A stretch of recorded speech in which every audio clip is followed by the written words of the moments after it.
nossos trabalhos. E o tema é impactos negativos na estruturação de carreira docente e sobre os problemas de nós aposentados das universidades federais. Gostaria de chamar para compor a mesa o professor André Rodrigues Guimarães, que é do nosso Sindicato Nacional, do ANDES, vai falar sobre esse impacto negativo, e o professor Salatiel Menezes, que dá a Universidade Federal do Rio de Janeiro.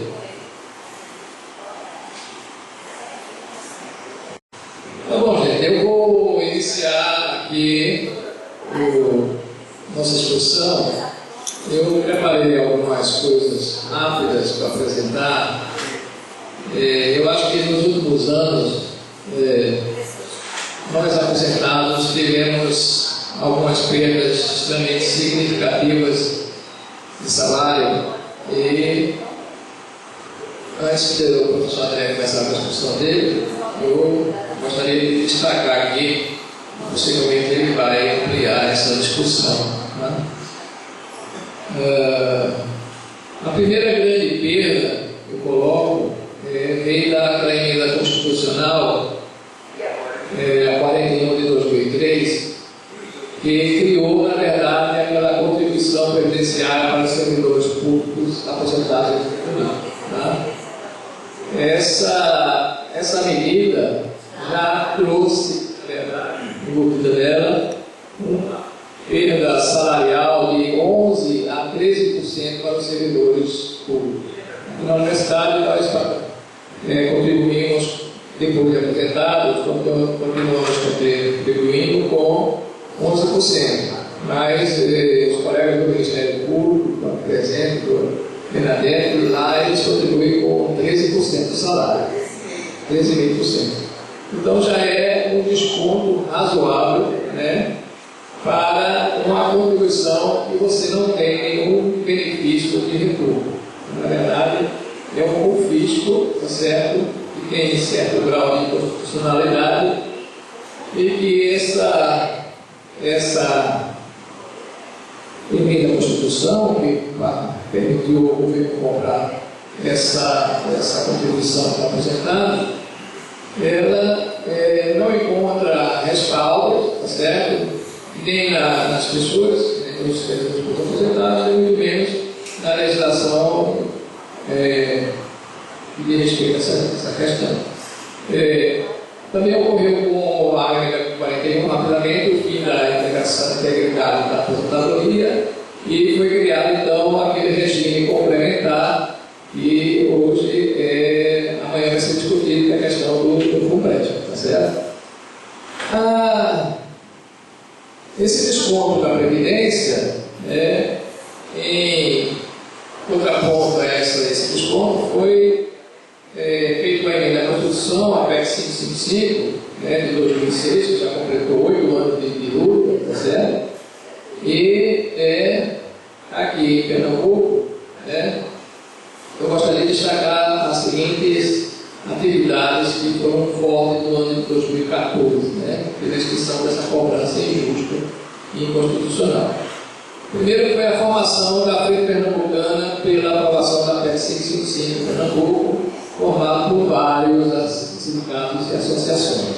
O pessoal do Ministério Público sempre esteve conosco, o pessoal do Sinfisco, do Sinpel, vários outros sindicatos, formando um grupo coeso para discutir e para fortalecer esse movimento de Pernambuco, tá certo? Por conta dessa articulação intersindical entre associações, nós elaboramos uma série de atividades, como a caminhada que fizemos no centro do Recife, em 2014, com audiência na Câmara dos Vereadores do Recife, audiência pública que fizemos também na Assembleia Legislativa, com a presença maciça de deputados e palestrantes, em 2014. Em nível nacional, nós tivemos uns fatos importantes também nesse movimento, que foi a formação da Frente Nacional, liderada pelo Instituto Bozap e pela FIP. O Bozap é o Instituto Associação dos Servidores Públicos, né, aposentados, e a FIP é a Associação Nacional dos Auditores Fiscais da Receita Federal, e tem dado uma força muito grande nessa luta pela aprovação da PEC 555, certo? Houve também um ato muito importante, que foi a junção das forças políticas dos servidores públicos aposentados com através do Instituto COSAP, com os aposentados do COPAP, que é a Confederação dos Aposentados da Previdência Social. Nós sabemos que os aposentados da Previdência Social sofrem, igual a nós, por conta da desvalorização de suas aposentadorias de forma constante, né? Inclusive, recebi uma tabela há pouco tempo, fiquei impressionado, e as pessoas que há poucos anos se aposentaram com 10 salários mínimos, hoje estão recebendo por de 4,7 salários mínimos. Então, uma perda muito grande. Então, foi uma oportunidade porque nós trabalhamos pela PEC 555, que isenta os servidores aposentados da contribuição previdenciária, e o grupo do COPAP, a Previdência Social, que luta pela aprovação do projeto do PL 4434, que pede ao Congresso Nacional a atualização dos valores das previdências, da Previdência Social. Então, com esse grupo, nós formamos um contingente muito maior de pessoas, né, que são milhares de aposentados da Previdência Social, e isso, na verdade, fortaleceu muito no final desse ano, né, até as eleições, fortaleceu muito esse movimento pela melhoria da qualidade das aposentadorias no Brasil. Então, são coisas importantes que foram construídas em 2014 e que vale a pena destacar, né? Em nível nacional, nós tivemos inúmeras passeatas daí, tivemos 3 ou 4 passeatas lá em Brasília, eu estive lá com o Chorão, com o presidente do FED, o José Luiz, em a pública lá. Tivemos audiência pública na Assembleia Legislativa do Rio Grande do Norte, né? Passeata lá no Rio Grande do Norte também. Estivemos presentes lá, pressionando o presidente da Câmara dos Deputados, Henrique Alves, que era governador, já em cima das eleições, né? Tivemos o encontro dos aposentados de Campina Grande, que também foi um grande evento, né? E diversas audiências lá no Congresso Nacional durante o ano 2014, fomos lá 4 ou 5 vezes em audiência no Congresso Nacional, sempre tentando forçar a colocação da PEC 55 em votação. A última vez que nós estivemos lá, a doutora Bernadette teve lá também nesse dia conosco, nós passamos no mínimo 11 horas dentro do Congresso Nacional. Eu entrei de 9 e saí de 8 horas da noite. 8 horas da noite, saí de 9 horas da noite. E saí completamente decepcionado, porque, embora a perspectiva e a proposta do presidente da Câmara fosse de colocar a emenda constitucional em votação naquele dia, e ela foi para a pauta de votação, quando nós chegamos em Brasília, ficamos contentes por saber que a PEC 55 estava na pauta de votação, e no outro dia, quando nós estávamos caminhando pelos corredores lá do Congresso, conversando com os deputados de gabinete em gabinete, pedindo eles, pelo amor de Deus, hoje é dia da votação da PEC, isso não pode faltar. Aí um assessor parlamentar disse: professor, acho que tem um engano aqui. Ela ontem estava na pauta, hoje tiraram da pauta. Então a gente ficou assim meio desanimado, né? E houve, por conta disso, no auditório que nós estávamos lá no Congresso, muito tumulto, né? Porque o pessoal do COPAP ficou insatisfeito com essa questão. E terminamos lá na plenária mesmo, ouvindo o discurso dos deputados sobre a PEC 555 e sobre outras coisas que não tinha nada a ver com a PEC 555, né? Mas, a certa altura, chegamos à conclusão que não havia nem deputado suficiente para votar, porque a margem de segurança estava muito pequena, né? Nós precisávamos de 320 deputados para votar a favor, e tinha 230, alguma coisa, né? 400, né? Foi uma margem muito pequena e o pessoal achou melhor não colocar em votação porque a gente poderia não se sair bem. Então, de forma que a gente ficou, até 5, vamos virar o ano, vamos virar ainda nesse compasso de espera, né? Com toda a vontade da doutora Bernadette de continuar a luta, né? Mas a gente fica, na verdade, cansado, desestimulado, né?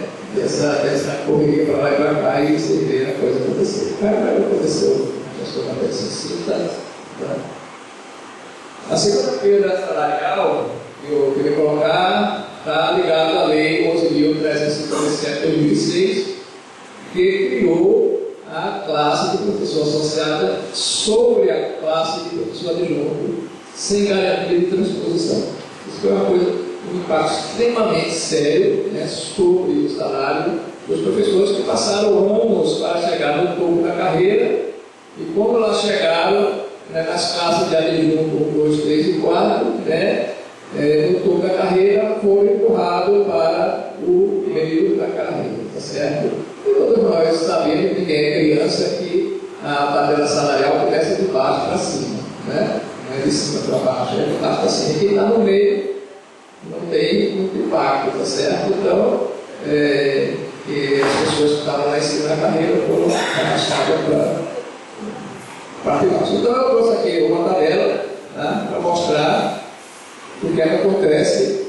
Nós temos aqui, na verdade, né, os professores da adjunto 4, adjunto 3, né, os valores salariais do momento, em 2014, e é o que eles deveriam estar recebendo, né, se eles estivessem na classe superior, certo? Então, tiramos essa diferença que está aqui. Se nós estivéssemos aqui nesse ponto, nós teríamos essa diferença a mais, né?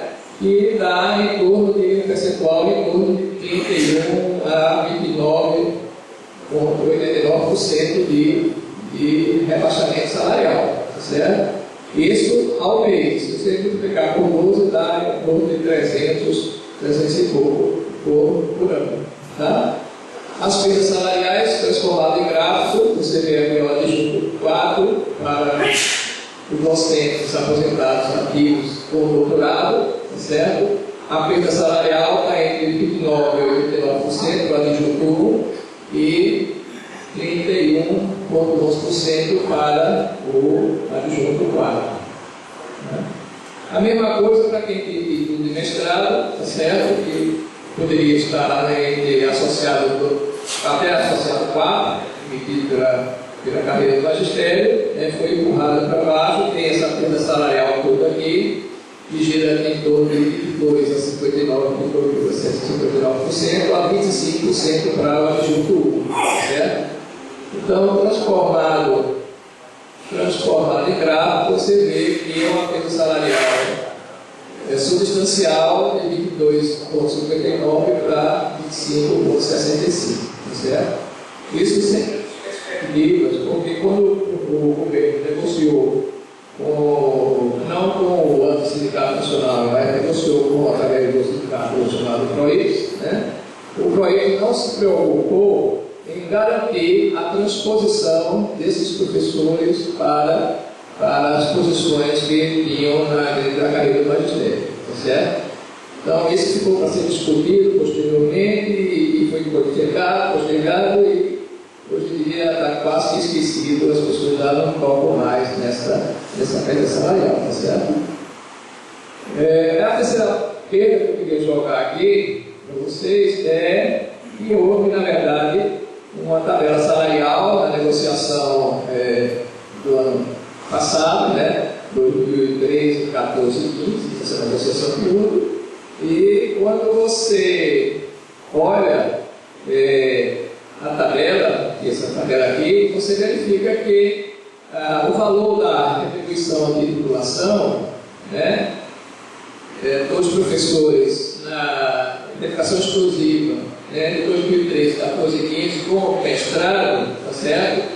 Ela tem o mesmo valor, 2.501, 2.501 e 2.501, tá certo? Então, o reajuste salarial, né, que essa recomendação teve é zero. Então, a remuneração significa que a remuneração de titulação, né, dos professores que estão aposentados com o título de mestre, que não podem mais progredir, né, ficou congelada, né, através dessas tabelas salariais em zero. Né? Então, se você considerar uma inflação de 100% ao ano, vezes 3 dá 21% de perda salarial. Tá certo?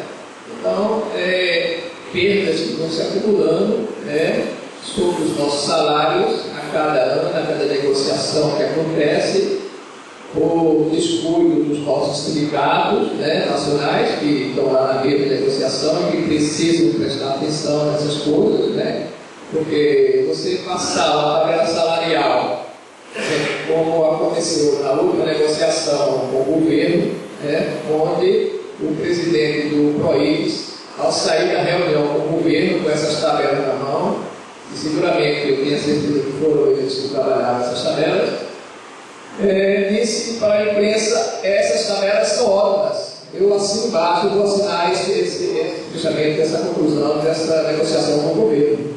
E como estão dois sindicatos, o governo ótimo, porque as negociações estão encerradas aqui. Tá? E acontece coisas desse tipo, né? E você depois começar a analisar a tabela e ver que muitos professores, né, em alguns casos, não tiveram aumento nenhum nas tabelas, parece até um erro. Né?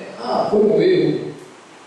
Foi um erro proposital. A gente sabe que no conjunto dos professores aposentados, os professores adjuntos são a maioria, e grande parte deles não tem titulação de doutorado, tem titulação de mestre. Então, fica aí a visão do governo, que trabalha essas estatísticas, faz essas propostas recentes justamente para prejudicar aqueles que são remunerados, que são os aposentados. Tá certo? Então, essas colocações iniciais que eu gostaria de trazer e dizer que não vamos desistir, vamos continuar lutando, né? E a briga tem que continuar.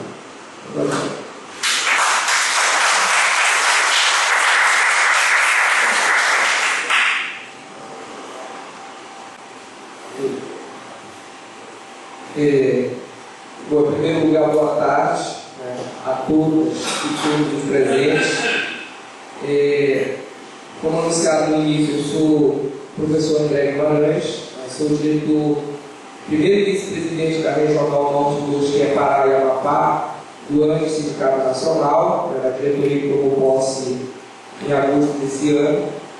E atualmente sou da coordenação do setor das federais e do GT Carreira, do ANJE. E dizer assim que queria parabenizar muito a UFEP, né, por essa iniciativa, por manter permanentemente esse fórum de discussão para tratar da questão do direito dos aposentados, tá? Que, como colocou aqui muito bem, muitas das vezes os sujeitos que estão nativos, inclusive representando ou à frente de entidades ditas de representação, acabam esquecendo, como é o caso do PROIS, de que quando a gente fala em trabalhador docente, a gente está falando tanto de quem está na ativa quanto de quem está aposentado.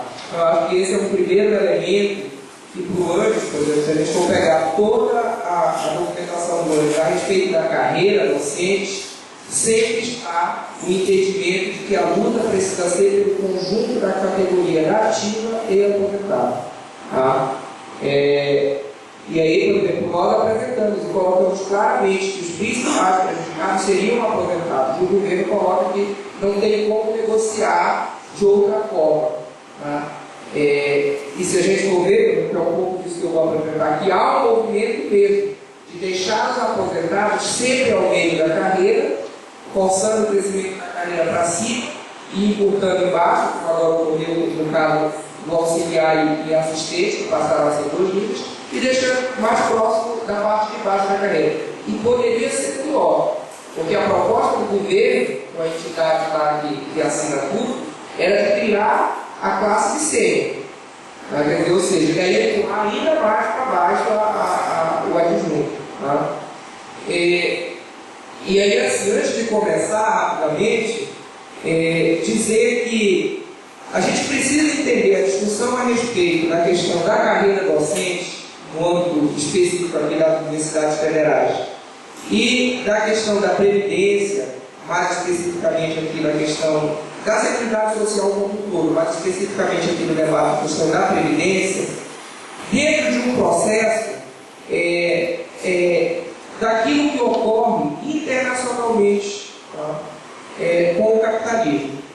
Quer dizer, desde a década de 70, se a gente for verificar a economia mundial, os índices da economia mundial, elas apresentam um processo de crescimento muito pequeno quando não há um processo de redução. Quer dizer, o capitalismo experimentou, especialmente a partir da Segunda Guerra Mundial, no final da Segunda Guerra, um crescimento que vai até exatamente o início da década de 70. E a partir de 70, um processo de crise que se manifesta profundamente em crise econômica, algumas de forma mais violenta de tempo em tempo, como a última de 2008, que ainda se manifesta, que nós vamos, na avaliação, saiu agora o caderno de texto, o texto da análise de conjuntura do ANJO, coloca que os impactos mais perversos desse processo no Brasil vai se dar no próximo período, isso já se evidencia através do crescimento do PIB, né? E por que a gente precisa localizar esse contexto? Porque, vejam só, na verdade, a ausência de crescimento econômico entenda-se a ausência de crescimento das empresas, do capital financeiro, do capital industrial, a ausência de crescimento de lucratividade do capital. E o lucro, ele é obtido de uma única forma, tá? Quer dizer, ele se materializa na venda de um serviço, de um produto, mas ele é obtido a partir da exploração do trabalho. E a gente está no serviço público, quer dizer, como é que a gente vai ser afetado por esse processo?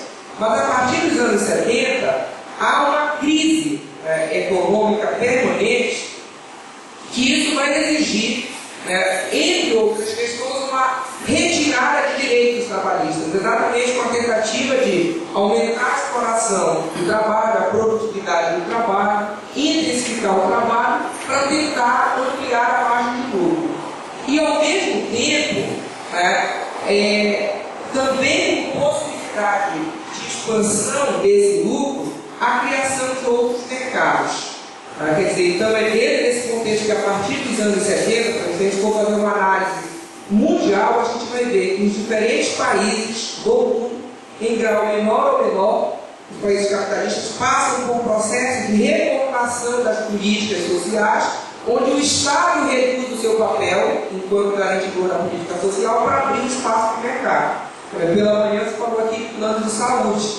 Quer dizer, é um pouco disso, quer dizer, é uma forma de segurar o atendimento público para expandir, para ver a saúde como uma mercadoria, a educação como uma mercadoria, no caso brasileiro, especialmente a superior, e ver a seguridade social como uma mercadoria, a previdência social como uma mercadoria. Então, quer dizer, se a gente for verificar, há um movimento no Brasil, como bem colocado aqui, que ataca especialmente a questão do direito à aposentadoria. As reformas, na verdade, que a gente vivencia, especialmente no setor público no Brasil, é nesse sentido. E o prévio, que eu não vou adiantar aqui, vocês vão tratar amanhã, é o golpe final desse processo, porque o que faz? Limita o salário dos servidores ao teto do INSS e impulsiona a comprar no mercado, inclusive com incentivo direto do governo federal, no caso.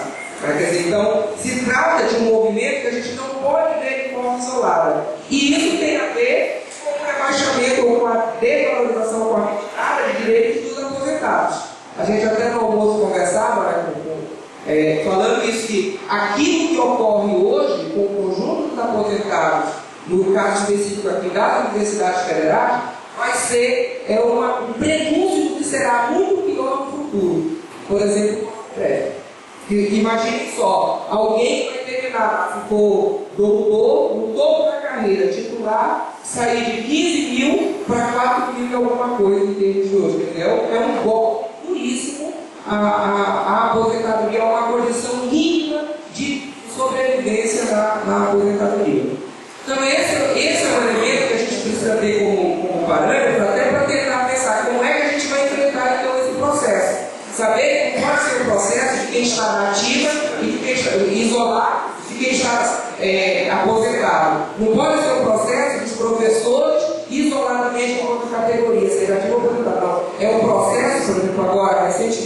Seminário Nacional dos Servidores Públicos Federais, no feriado de 15 de novembro, em Brasília, onde se colocava claramente que precisa construir uma agenda para 2015 que reafirme a defesa do serviço público, com condições de trabalho, com valorização dos servidores públicos federais. Porque se a gente não tiver uma agenda unitária, a gente não vai conseguir, de forma fragmentada, reverter o quadro. Especialmente diante de um contexto onde algumas entidades, infelizmente, deixam de reivindicar os interesses da categoria para fazer acordos de público com interesses da direção. Esse é o elemento. Então, quer dizer, dentro desse contexto, que a gente vê um processo de contra-reforma da Previdência, de contra-reforma da educação, com a retirada de direitos mesmo. Como manifestação, eu não vou repetir, eu tinha anotado aqui, como manifestação mais geral desse movimento atual, está o PREP, que vocês vão discutir amanhã, e a PEC 555. Quer dizer, a defesa, na verdade, a defesa da PEC 555. Porque são partes do mesmo processo, que envolve, inclusive, a retirada de direitos na aposentadoria.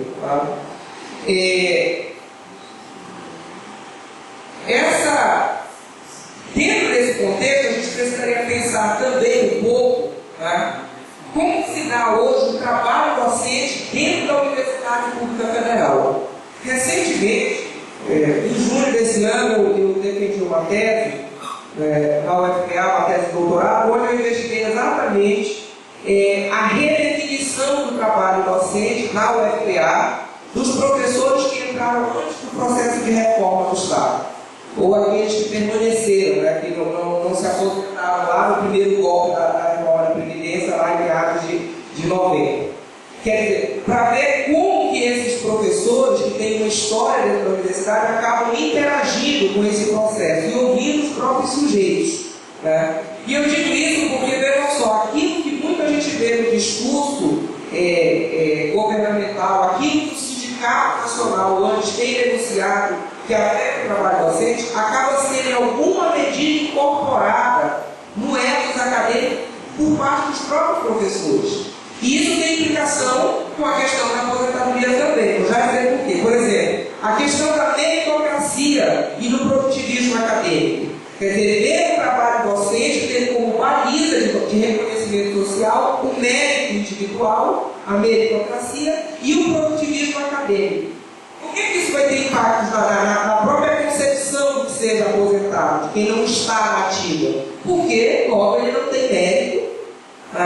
O mérito dele se exauriu quando se aposentou e não tem mais produtivismo acadêmico. Quer dizer, então, não é um sujeito que precisa estar produzindo academicamente, publicando, porque, quer dizer, encerrou. Então, já é um elemento que vai indicar uma espécie de um preconceito com relação àquele sujeito que passou grande parte de sua vida em função da instituição.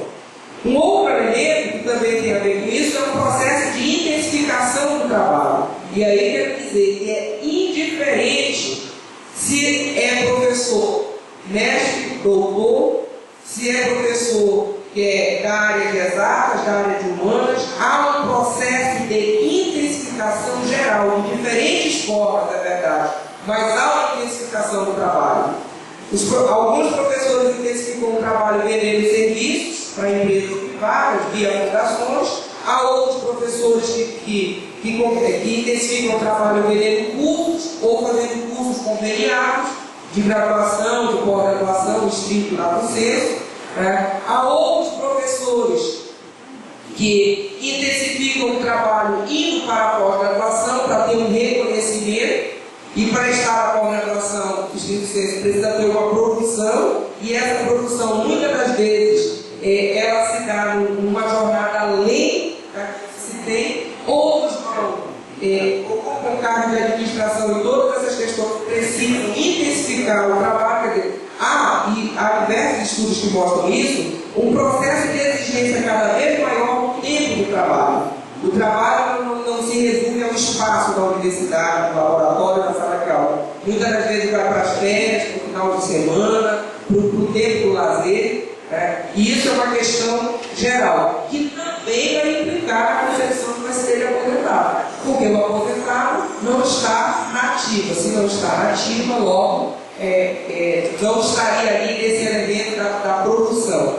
E como a concepção de carreira vai estar diretamente vinculada a essa produção, vai se entender novamente exatamente o que vai implicar na carreira, e os aposentados não podem estar no topo da carreira. Tá? Quer dizer, vejam só, há um movimento que ao mesmo tempo que se exige mais trabalho, inclusive em troca de salário, a carreira, quer dizer, é uma questão que a gente tem que observar, a carreira deixa de ser um processo natural, digamos assim, de evolução ao longo do tempo em função do cumprimento do seu plano de trabalho, para ser uma competitividade para poder ascender, por exemplo, a gente conversava há pouco, a classe de titular. Preencher uma série de requisitos que ultrapassam, inclusive, aquilo que era o seu dever de fazer enquanto docente. Atividade de ensino, pesquisa e extensão dentro da sua jornada de 40 horas, no caso para quem é dedicação exclusiva. É dentro desse cenário que a gente vê um processo de reestruturação da carreira que não inicia, na verdade, o golpe é a 12772, o golpe final, mas se a gente for verificar, desde o Collor, Fernando Henrique, há processos de modificação da carreira que levaram àquilo que vai se consumar na 12772, que é a lei da carreira, que na verdade o próprio MPOG já reconheceu, que desestruturou a carreira. Tem um documento assinado com o ANS que reconhece, ao contrário do que disse o dirigente lá do PROIFES, que reconhece que foi um retrocesso na carreira o que ocorreu com a 12772. Tá? Exatamente porque não há nenhum parâmetro que se possa dizer que é uma carreira linear com algum nível com algum parâmetro seguro para se dizer, não, eu estou aqui, daqui a 2 anos eu vou receber 5%, então daqui a 4, 10%, e assim sucessivamente. Não há como a gente vai ver. Tá? Então, só para tentar resgatar um pouco isso, vai ser bem rápido, mas em 1987, na verdade, a gente vai ter a instituição do plano no âmbito federal e com o estabelecimento entre níveis dentro da carreira de 5%, e entre as classes de 10%. Então, nós tínhamos ali, dentro da evolução da carreira, 4 classes, auxiliar, assistente, 3 classes, auxiliar, assistente, adjunto, e dentro de cada uma dessas 4 níveis, 1, 2, 3, 4, onde, como foi colocado, a gente progredia tanto por tempo de serviço, quanto fazia uma aceleração por titulação. Mas fato é que quem entrava auxiliar chegaria naturalmente, se não aposentasse antes, se não saísse antes, ao final da carreira, que era o adjunto 4, independentemente da titulação.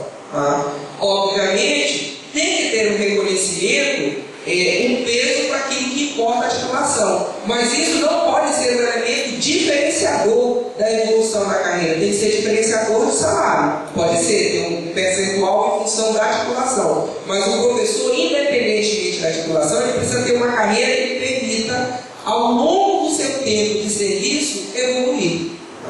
O que a gente vai ver que não ocorre mais hoje. Por exemplo, hoje quem entra médico, especialista, que há casos ainda, ou quem está na universidade, inclusive é um dado interessante, por exemplo, na UFPA, eu quero até fazer um levantamento nacional, eu posso depois dar uma procurada, mas na UFPA são 50% dos professores que são doutores.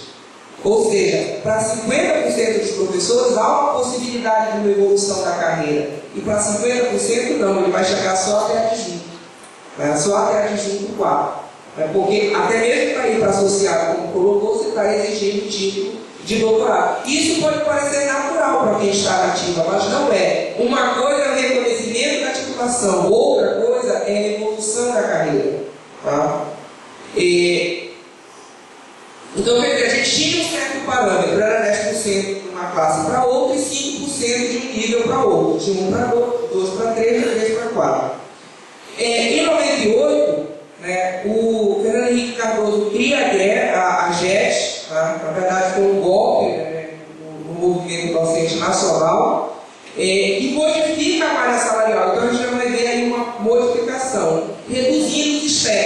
para 4,5% entre um nível e o outro, e para 9% entre as classes. Mas ainda assim, rebaixado com relação ao anterior, mas tinha um percentual fixo. Tá? Isso vai ter implicação direta na questão dos aposentados, que como a gente falou, a maioria está em adjunto, quer dizer, então importa saber qual é o percentual do auxiliar 1, que é o princípio da carreira, para o adjunto 4, por exemplo. Importa saber, porque se fosse 5%, se segue aquilo que era em 87, já teria um impacto muito grande, mesmo sem associado. Aí já há uma defasagem aos aposentados, quando se retirou o STEP de 5%, se reduziu para 4,5%, e agora não tem parâmetro algum. Tá? O Lula, com a medida provisória que depois se transforma em lei, ele modifica a estrutura da carreira, vai criar a classe de associado, e aí o golpe, como já foi colocado aqui, eu não vou ser redundante, duríssimo aos aposentados, porque quando vai fazer o enquadramento, se amarra a nomenclatura. E por isso a segurança de não querer mudar a nomenclatura, se amarra a nomenclatura, porque aí fica adjunto 4. Quando o movimento antes defende que a incorporação, vou colocar mais à frente, por cima, não por baixo, mesmo tendo como parâmetro o início da carreira, mas é o início para quem está ingressando. Para quem saiu da carreira, ele precisa ter o parâmetro do final. Tá? Quer dizer, e cria a classe do associado com o golpe nos aposentados e com parte dos servidores da ativa, dos professores da ativa. Por quê? Aí isso permanece até hoje, o professor que não é doutor não pode ir associado. Tá? Quer dizer, ele está impedido de ser associado. Quer dizer, e aí, lembrando que eu falei, cerca de 50% das funções docentes, no caso da FA, posso depois procurar o dado do nacional, mas não é diferente esse percentual, são de professores não doutores. Tá?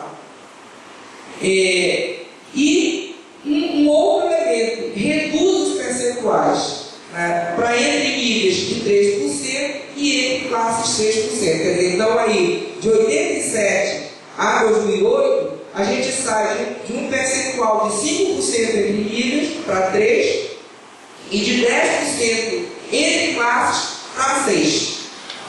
Quer dizer, então isso significa que se reduz os níveis a um achamento salarial. Ainda que se tenha a criação de outras gratificações. Inicialmente, essas gratificações foram uma forma de impulsionar o salário, mas na verdade depois foi um golpe no próprio salário, com a incorporação da agenda no vencimento básico e a retirada da RT para ser gratificação específica, que também vai afetar a questão dos aposentados.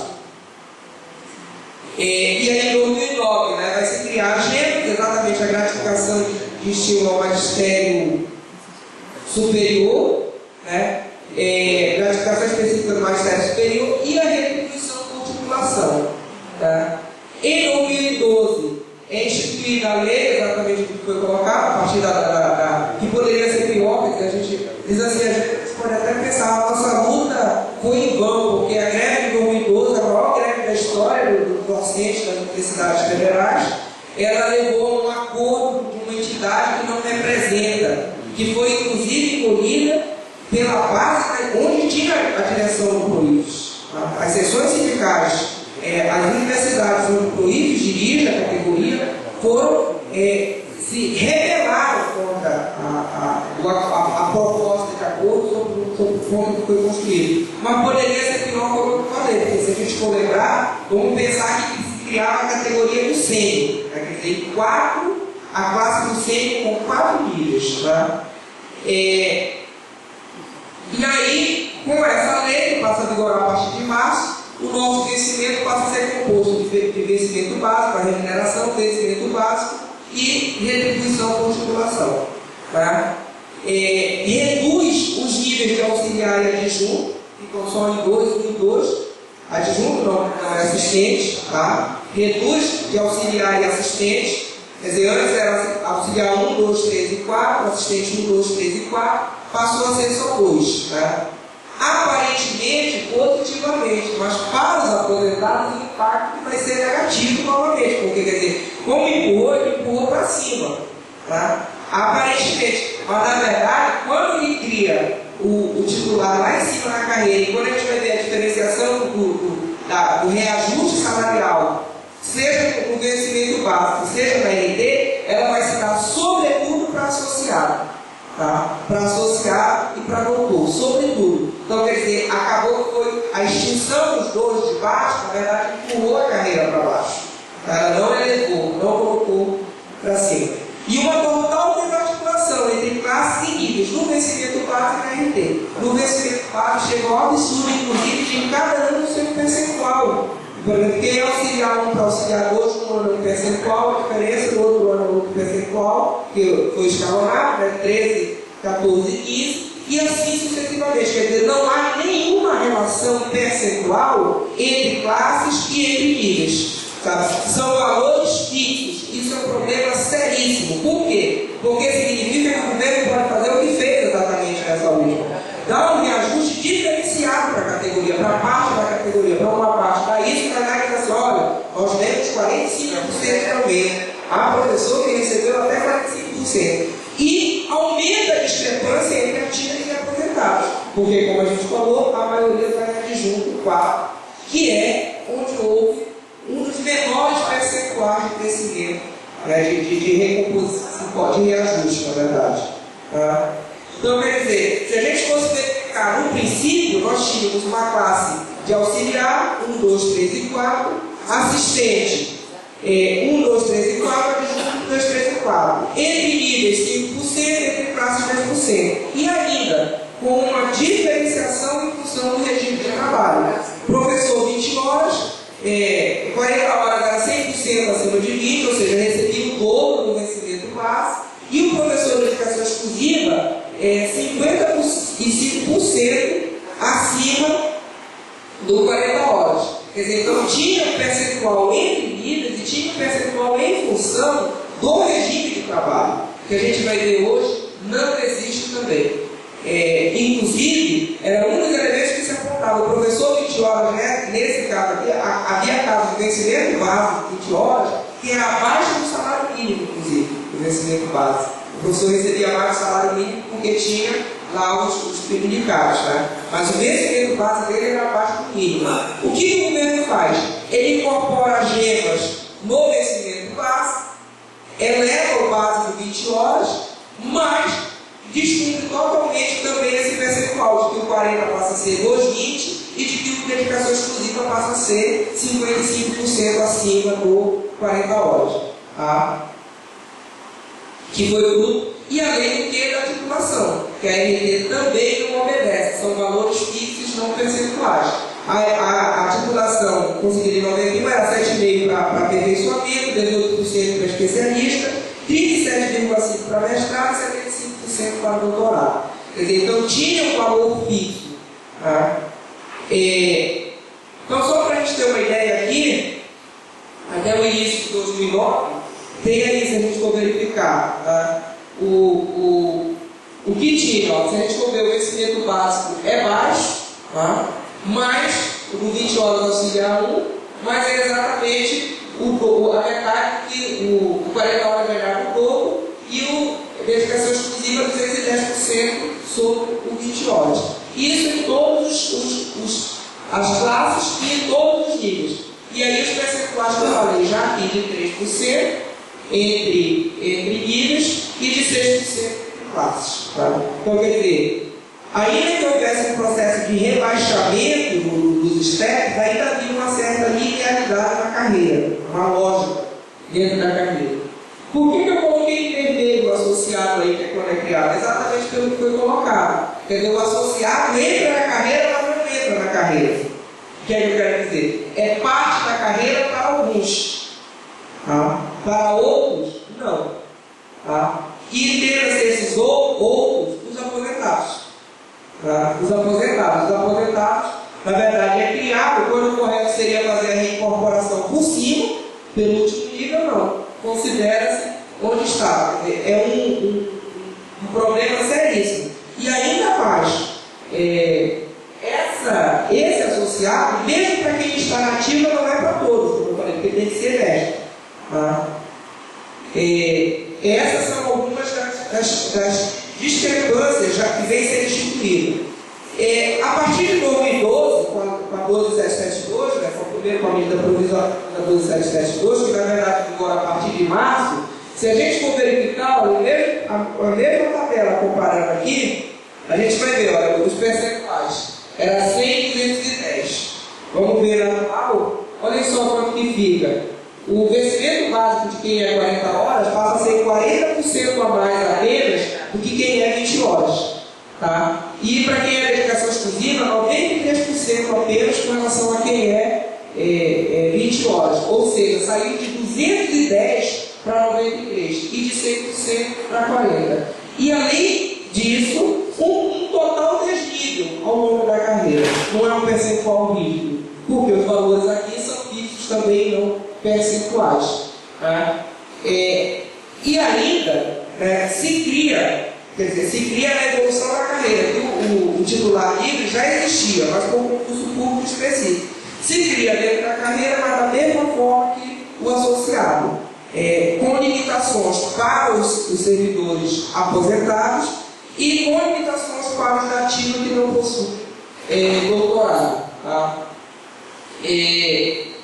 Isso significa efetivamente que para grande parte da categoria a carreira termina em adjunto 4. E para os aposentados, fundamentalmente aqueles que se aposentaram anteriormente à criação do associado, termina em adjunto 4. Tá? Isso vai ter um outro problema, se a gente for verificar, que a gente vai ver mais adiante, que é exatamente onde foi que teve o aumento, onde foi que ocorreram os maiores aumentos a partir da 12772. Tá? Quer dizer, se a gente for verificar para a nova carreira, o que ela responde, aqui não há uma variação dos steps. Tá? Não há um percentual fixo, que varia. Aqui eu coloquei de uma 3 para facilitar, mas até 2 é o auxiliar, até 4 assistente, aí o 8 até o 8, de 5 a 8 o adjunto, e de 9 a 12 associado, e 13 titular. Tá? Então vejam só, se a gente for verificar, vamos lembrar que a maioria dos aposentados estão aqui. Vejam quanto é que é a variação em relação ao adjunto 3. Quer dizer, há um decréscimo. Há um aumento, mas quer dizer, não acompanha. Olha só o que acontece. Início de carreira, quando passa de assistente para adjunto 1 tem um step elevado. Quando passa de adjunto 1, o step é menor. Quando passa do 12 para o 13, o step é menor. Quando passa do 13 para o 4, menor ainda. E aí, quando vai para associado, quer dizer, ou seja, aqui os aposentados não vão, olha qual é o aumento. Quer dizer, o maior step está exatamente entre o adjunto 4 e o associado, o maior percentual. Hein? Exatamente, onde está o maior percentual de aposentados. Tá? Onde está o maior percentual de aposentados. Né? Quer dizer, isso para todos os regimes. Tá? Para todos os regimes, especialmente por dedicação. Isso aqui significa, quer dizer, uma espécie de uma reforma da Previdência dentro do magistério. Você entendeu? Quer dizer, é uma retirada de direitos pela carreira, aparentemente para quem está nativo. Tá? Você entendeu? Quer dizer, há um processo de retirada de direitos, de salário mesmo, no caso da aposentadoria, aí, por uma lei que reestrutura a carreira. Aqui é o mesmo gráfico, só está mostrando de forma diferenciada, que vai ver exatamente que é entre no 9, que é o associado, com a maior diferença, o maior percentual de crescimento em relação ao nível anterior. Tá?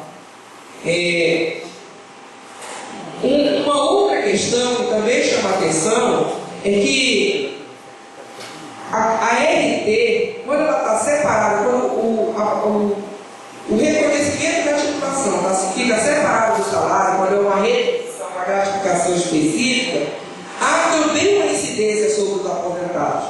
Qual a incidência? Exatamente sobre os anuentes, os clientes e clientes.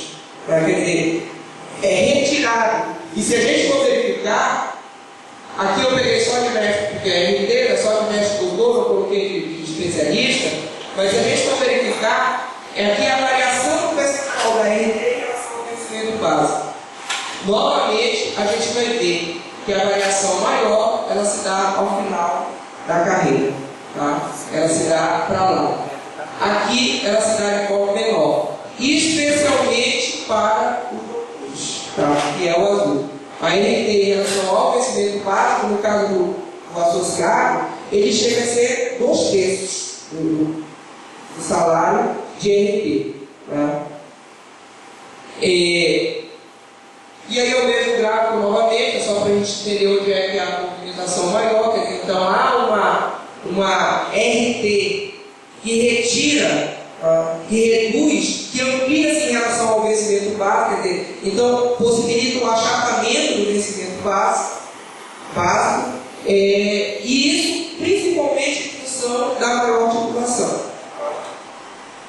E aí aqui eu fiz um quadro, rapidamente, pegando estrutura e evolução da carreira. Tá? Então se a gente fosse pensar em 87 aqui, nós estávamos aqui com aquilo que eu falei, as classes de auxiliar de junto, com 4 níveis cada uma, tá? Sendo que está em amarelo lá, amarelo, que é onde estão a maioria dos aposentados nas universidades federais. São adjunto 4. Seja com titulação ou não, a maioria está em adjunto 4. Lembrando que a RT é principalmente sobre doutores. Como muitos aposentados são adjunto 4, mas não doutores, a RT cai para esses sujeitos também. Tá? E aí eu coloquei em vermelho as novas classes aí, né, criadas ou incorporadas na carreira, porque na verdade não é para a carreira do conjunto da categoria, mas para uma parte da categoria. E essa parte da categoria que não tem acesso à carreira, como eu já coloquei, dentro dessa parte estão os aposentados. Né?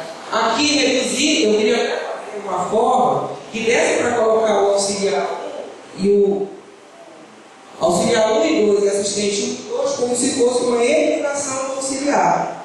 Mas porque veja só, quando tem uma carreira, lembre que estão, quanto mais a ponta da carreira, no caso dos aposentados, maior seria o salário.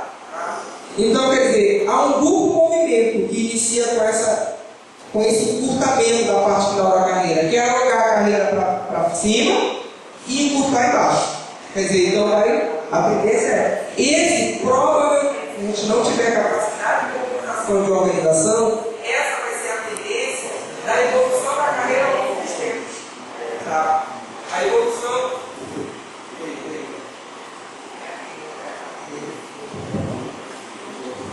É a tendência para a evolução da carreira ao longo dos tempos. Quer dizer, vai ficar sempre jogando para cima porque tem uma forma de deixar, tá, os sujeitos que não estão na ativa ou sem titulação na parte inferior da carreira. Tá? Então, rapidamente, para fechar, quais seriam os impactos negativos para os aposentados de tudo isso? Primeiro, que há uma reforma previdenciária, tá? Dentro da carreira do magistério, no processo de reestruturação ou de desestruturação da carreira, há uma bula da paridade e da integralidade. Tá? Quer dizer, há um processo de burra por parte, quer dizer, que exatamente está guiando os aposentados no adjunto 4. A criação de novas classes na carreira sempre acima, quer dizer, aquilo que eu mostrei um pouco, é associado, é titular, é do sênior, e agora o movimento de colocar embaixo. Por que não cria classe embaixo? Por que não aceita a proposta do antes de trabalhar com o nível sendo 1, 2, 3, 4, 5, 6 até 13? Porque ele resolveria a situação se tem 13 níveis que o sujeito vai saber.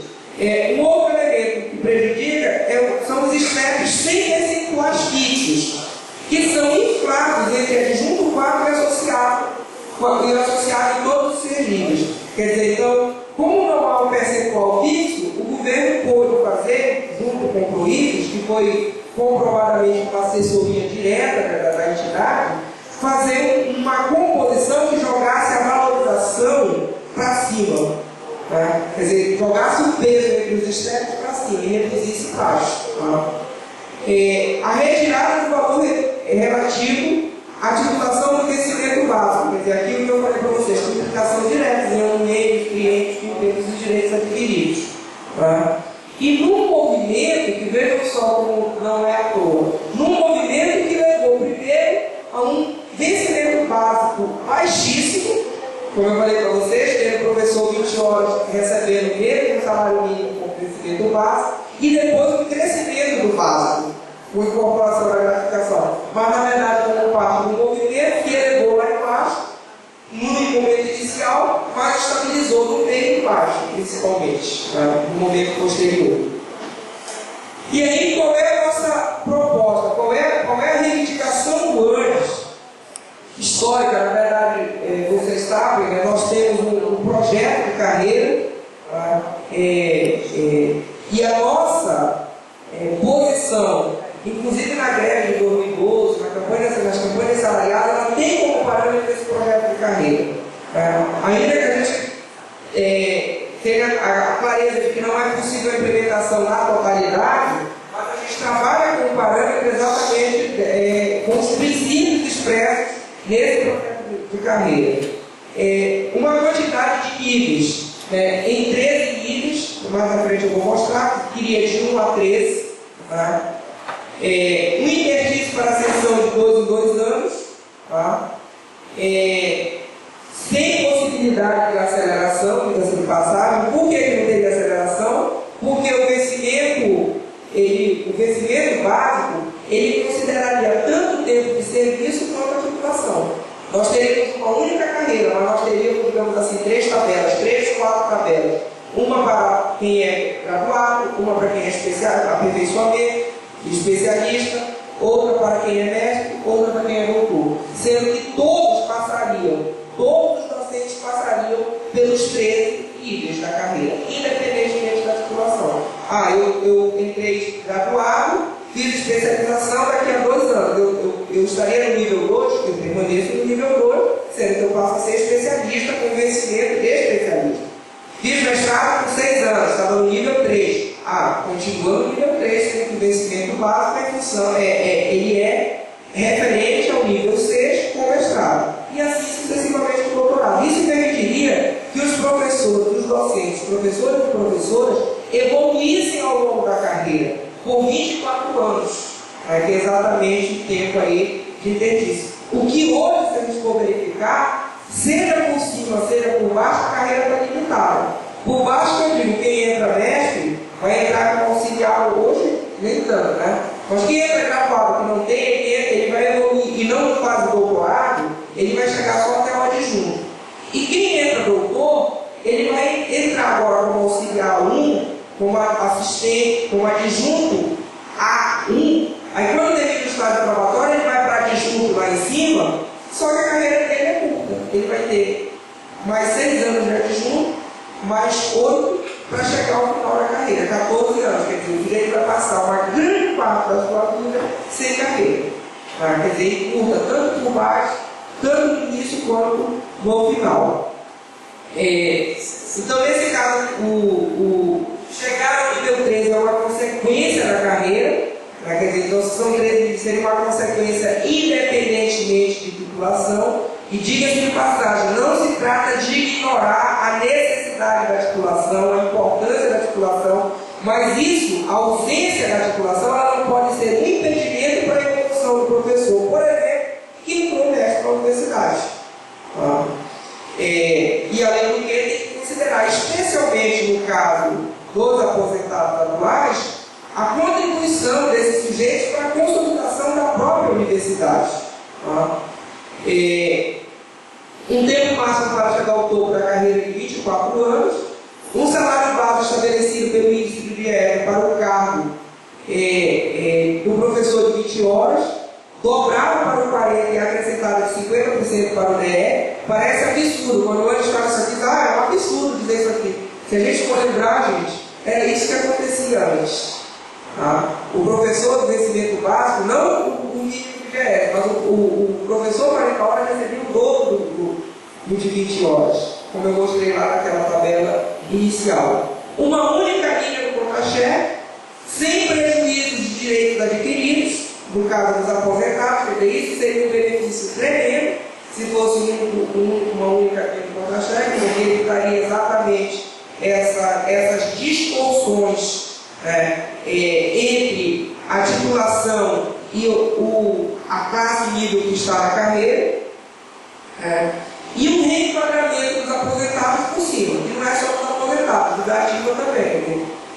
um reenquadramento que considere, eu me aposentei ao final da carreira, eu não evoluí mais pelo final da carreira. Então, se posteriormente houve uma ampliação da carreira por cima, que o reposicionamento ocorra por cima, ocorra no nível que o sujeito foi aposentado. O governo tem insistentemente dito que isso não é possível. Essa é uma das nossas maiores lutas nesse processo da paridade entre ativos e aposentados. E aí, para fechar mesmo, quer dizer, então a proposta para o ANJE seria uma carreira única, inclusive para o magistério da educação básica técnica e tecnológica, em 13 níveis. Quer dizer, a cada 2 anos o professor, o docente passaria para o nível seguinte, independentemente da titulação, não teria aceleração, sendo que esses níveis teriam um para 20 horas, um para 40 e um para dedicação exclusiva, e de acordo com a titulação, com os percentuais, aqueles percentuais, de acordo com a titulação. Regime de trabalho, 100% em relação ao 20 horas para 40 horas e 210% por dedicação exclusiva. E as titulações escalonadas, especialista, mestre e doutor. Isso sem gratificação ou qualquer outra retribuição, seria no vencimento básico. É isso. Na verdade, eu espero de alguma forma ter ajudado assim, a pensar um pouco a situação em que se encontra a carreira do Magistério Federal e especialmente os impactos para os aposentados. E mais do que isso, dizer o seguinte, que a luta da nossa categoria, por isso que eu falei, olha, eu acho que é importante um espaço como esse, para velar pela realização de um evento como esse, para a gente perceber que a nossa luta ela não pode ser fragmentada entre os da ativa e os aposentados. Que a luta da carreira dos da ativa implica numa luta pela valorização dos aposentados e vice-versa. A gente não pode confundir entrar no discurso do governo, no discurso empresarial da meritocracia, da competitividade, porque na verdade esse discurso é parte de um processo de retirada do direito e de individualização do sujeito. Essa é uma questão central, onde cada categoria luta isoladamente ou em casos piores, cada parte da categoria, auxiliar de um jeito, assistente do outro, adjunto do outro, ativa de um jeito, aposentado do outro. Por isso, por exemplo, para o ANJES, mesmo com ressalva, mas nós estamos juntos na luta contra a aprovação da PEC 55. Nós estamos juntos, quer dizer, foi o CONAG apontar a participação nas atividades dos estados. O empenho do ANJES vai estar no Congresso novamente, porque se trata de uma luta do conjunto da categoria, de uma luta por direito social que extrapola até mesmo o corporativismo, como alguns querem dizer. É isso, obrigado, a gente está aí aberto para o debate.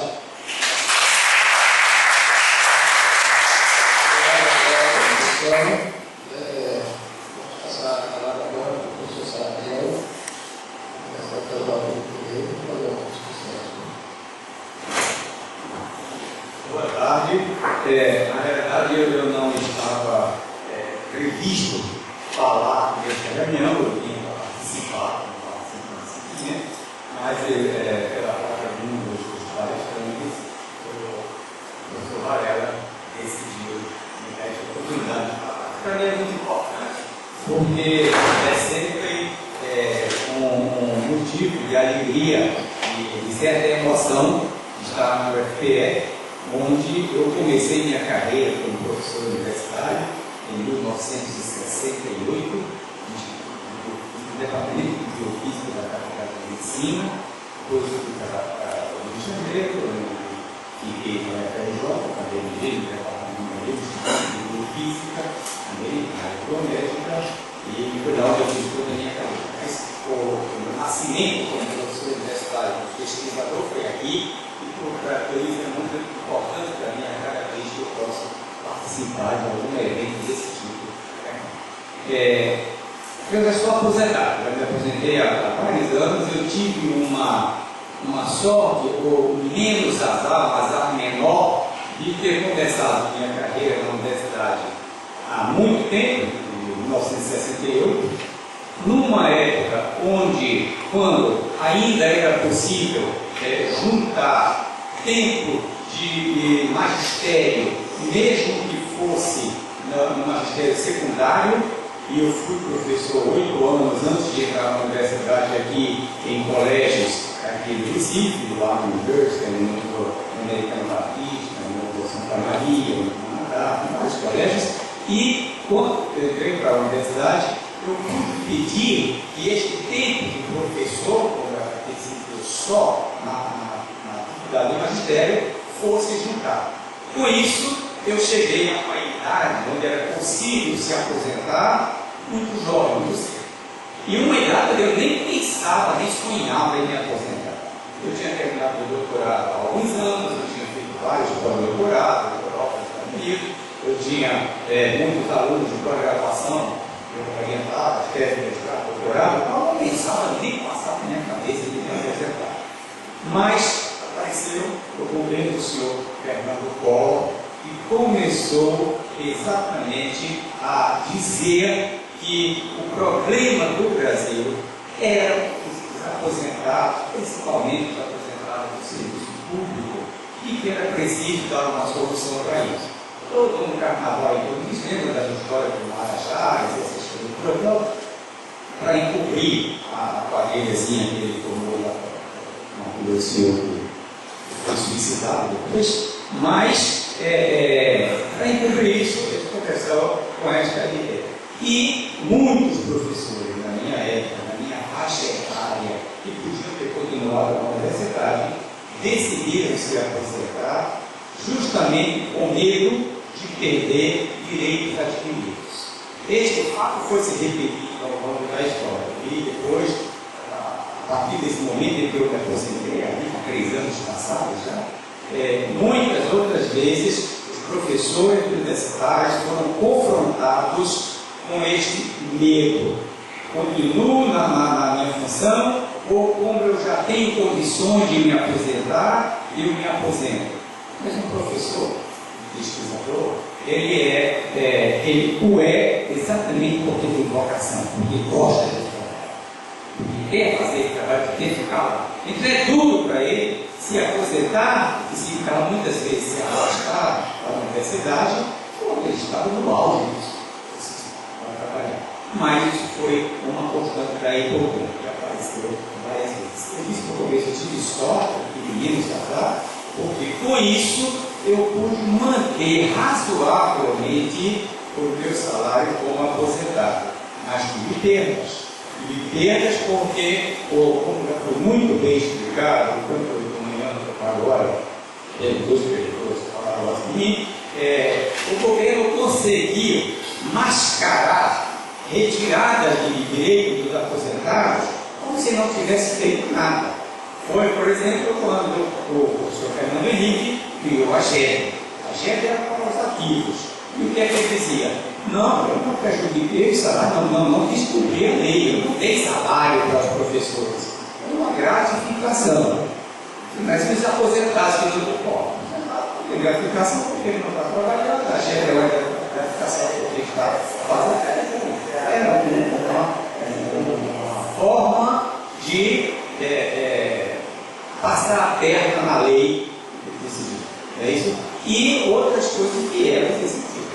Este caso da criação desta nova carreira, desse novo posto no meio da carreira, foi outra jogada que a gente pode até chamar de inteligente, inteligência do mal, foi inteligente, foi um modo de novamente rebaixar a condição dos aposentados, sempre com o intuito único e simples de fazer a economia de um pouco de dinheiro. Muito mais do que isso, a gente vê, desviado em corrupções, em roubos, em desperdícios, mas isso não atrai a atenção do povo. Mas quando se falava que os funcionários públicos ganham demais e se aposentam com privilégios, era apresentado como privilégio isso. Nunca se explicava que não era privilégio, era apenas um contrato. Quando você entrava na universidade, quando eu entrei aqui na UFPE, fazia um contrato. Eu vou trabalhar na universidade durante 30 anos, mulheres, vou fazer esse trabalho. Eu tinha a escolha. Você quer ser estatutário? Eu fiz um concurso aqui, você quer tomar posse como estatutário ou como CLT? Eu nem sabia a diferença. Qual que é a diferença? Como CLT você vai recolher para o INSS somente 8% sobre o teto do INSS. Se foi muito baixo, então você recolher um pouquinho. Isso atraiu muita gente. Né? Você vai ter fundo de garantia como CLT. Porque tem as terceiros salários, o terceiro salário foi para os estatutários criar, passou algum tempo antes de ser estendido os estatutários. Mas tem algumas vantagens. A vantagem principal é quando você se aposentar, vai se aposentar com o teto do INSS. Cabe a você pegar essa diferença do seu salário e fazer o seu patrimônio, o seu rendimento para se aposentar, você ter esse dinheiro.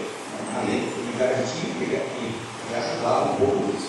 E como estatutário? Como estatutário, você vai pagar 11% sobre o total de seu salário por mês. Você não vai ter FGTS, inicialmente não tinha 10% do salário, mas a vantagem é que, quando você se aposentar, você vai garantir até o fim da vida para você e para os seus pensionistas. Você vai ter a integridade do salário pago às pessoas que estão na ativa imposto quando você ficou, quando você se aposentou, né? E todo o mínimo que for dado, você vai ter isonomia, todo o mínimo que for dado, que você vai ter também.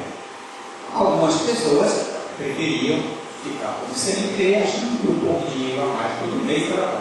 No meu caso, por exemplo, eu digo, eu quero estatutário, eu quero organizar a minha vida, mas de modo que quando eu chegar no fim da vida laboral, se eu ainda tiver vida física, eu continuo com o mesmo nível que eu vinha fazendo. E assim, eis de colocar. Fiz minha parte de colocar. Acabou o jogo para mim, me aproveitei, passei 18 anos como aposentado, recebendo tudo bonitinho. E apareceram então a portaria diferente e que voltaram a carga contra os aposentados. Esta vez agora eu perdi algumas coisas. Por exemplo, quando eu me aposentei como adjunto 4, eu tinha há muitos anos todas as condições e as qualificações acadêmicas exigidas para ser titular. Mas não existia um curso para titular, todo mundo sabe disso. Quando aparecia uma vaga de titular numa universidade, não era destinada ao departamento que precisava mais, ou a uma área que tivesse gente bem qualificada, era destinada para as pessoas que eram politicamente fortes dentro da universidade. Embora, não, em muitos casos, politicamente forte significasse exatamente cientificamente ou culturalmente fraco. Mas era um bom político, que tinha muita força política, então os pratos eram criados. Os concursos particular eram pouquíssimos, eram 2 ou 3 pessoas dirigidos para essas pessoas que eram politicamente fortes. Então ficou uma barragem no nível adjunto 4, como foi mostrado aqui, e muitos desses adjuntos 4, muitos deles para ser lá fora, tinham condições, qualificações para ser titular se houvesse uma carreira com decência, digna desse mundo de carreira. Você chegou nessa posição, tem condição de passar para frente, a vaga tem que existir, você faz concurso. Se não for aprovado no concurso, tudo bem. Se for aprovado, você tem. Ficou tanta gente nesta condição que os próprios governos decidiram fazer uma medida paliativa. Bom, vocês passaram 15, 20 anos como adjunto 4, com condições, qualificações intelectuais para ser titular, não passaram porque não tem vaga. Mas vamos fazer o seguinte: você trabalha até o fim da sua vida laboral. Nesse nível, quando você passar para titular, quando você se aposentar, você passa a ter um salário mínimo. Não foi aquele grupo de professores que se aposentaram com o direito da lei 101 a 2, grupo 4, e isso, por exemplo, foi resultado. Quando foi criado o professor associado, qual foi a interpretação que o governo deu imediatamente? a lei diz que você tem direito ao salário do cargo imediatamente superior. Agora, o cargo imediatamente superior adjunto 4 não é mais titular, é associado 1. E todo mundo lá de cima para baixo agora para associado 1. Aí foi a razão por que demonstrou tão bem porque é que o foco do ataque foi para o adjunto 4. Isso fazia já uma grande diferença e uma grande economia para o governo. Foi uma briga muito grande na justiça durante os movimentos, e a prova de que o governo tinha consciência do que estava fazendo e de o que estava fazendo era errado foi que eles chegaram ao meio termo. Aqueles professores tinham direito ao salário titular, ou não tinham direito apenas ao salário associado 1. Meio caminho que não poderia existir. Era uma questão de, ou é mentira, ou tem direito ou não tem direito. Em muitas universidades, depois disso acho que se estendeu, todas as universidades, finalmente, então tá bom. Nem você fica como associado 1, nem fica como titular, fica como associado 4. Então, esse pessoal, a grande maioria, passa a receber como associado 4 no lugar. E outras coisinhas que foram aparecendo, reformas. Por exemplo, quem trabalhava mais de 10 anos, quem trabalhou mais de 10 anos com radiações ionizantes, que no início se imaginava, isso não sempre é verdade, mas quem trabalhava com radiações ionizantes deveria, teoricamente, ter uma diminuição do tempo de vida pelo efeito crônico dessas radiações. Então, quem trabalhasse no século XX, 10 anos pelo menos, antes de se aposentar, ele, durante o seu trabalho, ele tinha 40% do salário base, não do salário total, do salário base, então ele tinha 40%, de qualquer maneira, conta bastante. Ele tinha 40% de salário, porque isso queria ser mais, você morrer mais cedo, porque esse número é da radiação. E se você passar 10 anos com isso, você se aposentava e isso era incorporado no seu salário, aí por diante, você parando de trabalhar, porque os efeitos teoricamente já estavam feitos. Novamente, uma dessas modificações, o governo retirou esses 40% para eles aposentados. E com isso, nós vamos sofrendo perdas. Uma coisa eu digo sempre, ainda hoje, se eu tivesse que recomeçar a minha vida hoje, professor universitário, sabendo das condições em que eu iria me aposentar agora, eu jamais teria querido ser professor universitário. Por mais que eu gostasse da ideia, por mais que eu fazer pesquisa científica me mostrasse um lado romântico do trabalho da vida, nossa, eu imaginava, eu sabia o que seria isso no futuro. Então, o que acontece hoje? Com essas medidas, o governo está desestimulando violentamente a entrada de jovens brilhantes na universidade. Porque quando o jovem é brilhante, pensa bem e percebe essas coisas, ele vai fazer outra coisa. E isso faz com que o nível dos cursos, o nível da universidade caia. E o que é que tem isso de muito importante? Uma das maiores traições que se faz com o país é isso também. Porque isso leva a uma manutenção do nosso país na condição de colônia científica, tecnológica e cultural. E eu posso dizer com toda garantia a vocês, com toda a vivência que eu tive na Europa e nos Estados Unidos. Nenhum país é grande do primeiro mundo, nenhum país tem realmente soberania nacional enquanto ele for colônia científica, tecnológica e cultural. E isso só sai desse estado com educação sendo levada a sério. Educação levada a sério se mais rápido que educação, desde o curso primário até os cursos de pós-graduação. E quando o governo tem interesse, percebe, sabe que é importante financiar com dinheiro público as pesquisas científicas, tecnológicas e culturais dentro da universidade. Porque é isso que leva um país a a deixar de ser colônia, a ser realmente soberano sobre as suas riquezas. Então, isso é uma manifestação de uma grande traição que o governo faz com o país. Eu não estou nem falando só do grupo de professores universitários, menos ainda do grupo só de professores aposentados da universidade. Estou falando no país como um todo. Por que será que o governo faz essas coisas? Porque eles são tão ruins, como percebido isso, olha, vamos fazer isso para acabar com o país. Eu vou chover no molhado para você já sabe o que é. Existe esse monstro sem rosto, mas que é absolutamente real, que se chama o capital selvagem. É este capital selvagem que tem dirigido as ações de governos, mesmo aqueles que são mais compreensíveis do ponto de vista social, mesmo aqueles que são mais compreensíveis do ponto do significado da educação própria, forte no país, força esses governos a aceitarem condições que são determinadas fora do país para que sejam aplicadas. Por que isso? Porque há três aspectos da atividade do país, na população, que representam montanhas de dinheiro. São montanhas de dinheiro tão grandes que nós mesmos que labutamos todo dia com universidades, que estudamos, que olhamos, não nos damos conta da quantidade de dinheiro que isso representa.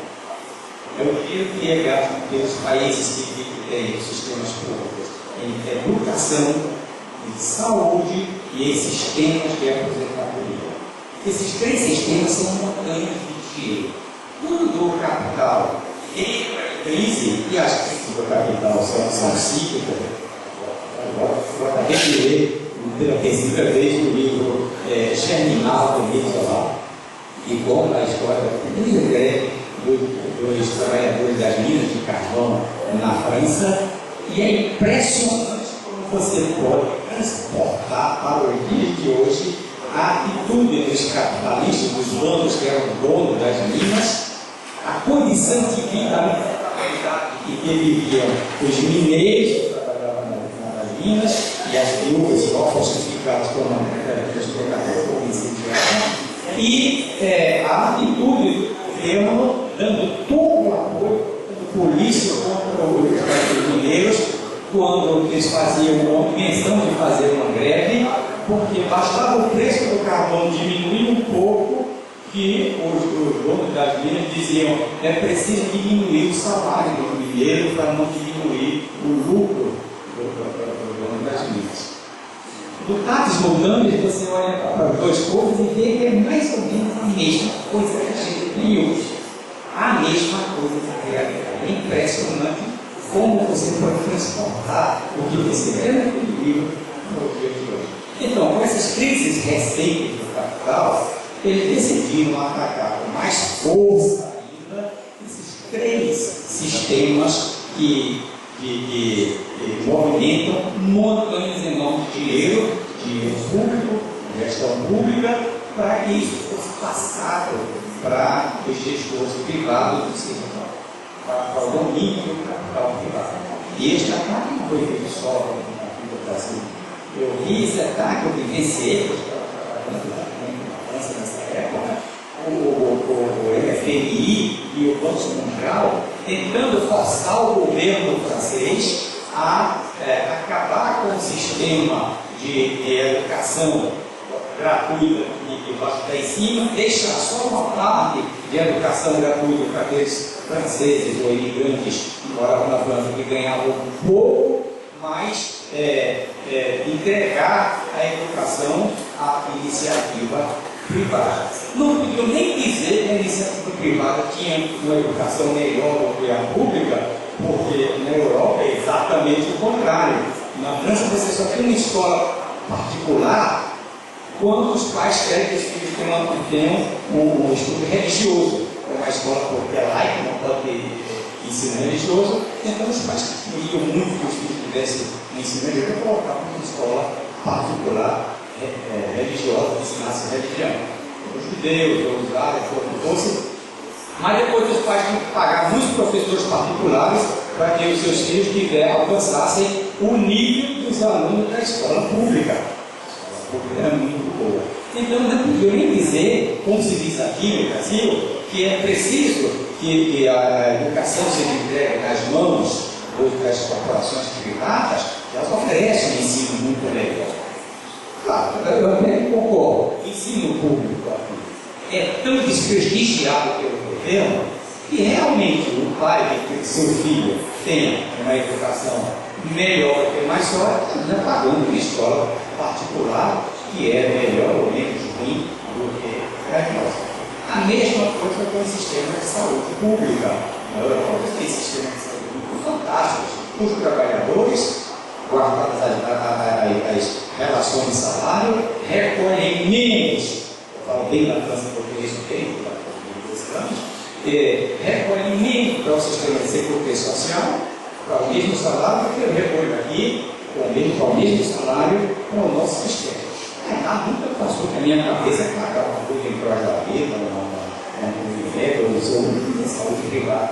Nem sonhar, porque eu estou excelente, deve ser excelente. Se quando eu telefonar para o médico, pedir uma consulta para mim, para os filhos, para a minha esposa, eu não tinha que dizer qual era o plano, qual era o mapa correto, e tinha o mesmo atendimento.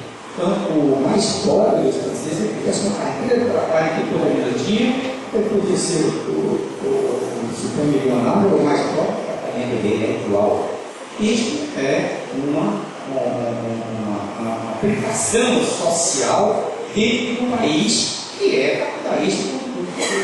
Mas os governos tinham essa noção do social. E foi isso que foi atacado brutalmente e recentemente em dois dos governos, por sinal um diferente do extremo, o governo Sarkozy e o governo do Hollande, socialista, estão cedendo terreno, não como aqui no Brasil, estão cedendo a esta pressão terrível para que, e o sistema previdenciário também, a mesma coisa, sofre a mesma pressão para que se abra mão do sistema de aposentadoria somente públicos para dar essa montanha de dinheiro nas mãos.